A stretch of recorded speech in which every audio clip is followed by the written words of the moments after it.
Time to run through the running backs for week 2, talking about start and sit for your fantasy football lineups. And we got Michael Fabiano with us to help us dive in to decide which running backs to start or sit. Fabs, let's start off with the guys that you like this week. You got Chase Edmonds and Najee Harris.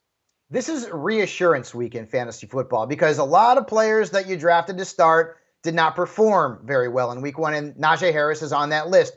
Forget about last week, folks. He's got the Raiders this week. This is a ridiculously good matchup. They gave up a pair of touchdowns to Ravens running backs last week. Start Najee Harris and start him with confidence. This will be a big performance. And I also like Chase Edmonds. Now, last week, Edmonds and James Conner basically split the touches down the middle. Edmonds had more snaps played, and he averaged more fantasy points per touch. I like the matchup against the Vikings. They've given up 15 total touchdowns and the 6th most fantasy points of running backs in their last 10 games.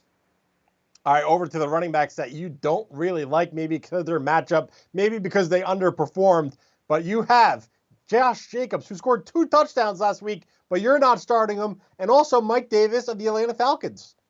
Everything depends on roster construction, right? If you have to start Jacobs, I get it. I understand. Look at his yards per carry average last week. It was garbage, right? And they were using Kenyon Drake as a receiver out of that backfield. And he's got the Steelers this week. I mean, just 3 running backs have scored more than 15 fantasy points against the Steelers at Heinz Field since the start of last season. This is not a good matchup for Jacobs. And then Mike Davis, who was the, not bell cow for Atlanta, but he led the backfield. Cordero Patterson saw some snaps and touches as well. But Davis has got the Bucks. And if you're a Cowboys fan like I am, you see the Zeke Elliott jersey behind me. Yeah, he didn't perform too well. They didn't give them football a ton. And I think that's going to happen with Davis this week. You don't start running backs who are mediocre against the Tampa Bay front 7.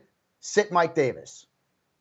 Yeah, Ezekiel Elliott only had 33 yards against the Tampa Bay Buccaneers defense in week 1. Definitely good call on Mike Davis for week 2 going up against that same Bucs defense. But hey, Fabs, we got plenty more fantasy football insight and analysis to help everyone win their matchups in week 2. It's all up on Sports Illustrated. Go check it out, si.com/fantasy.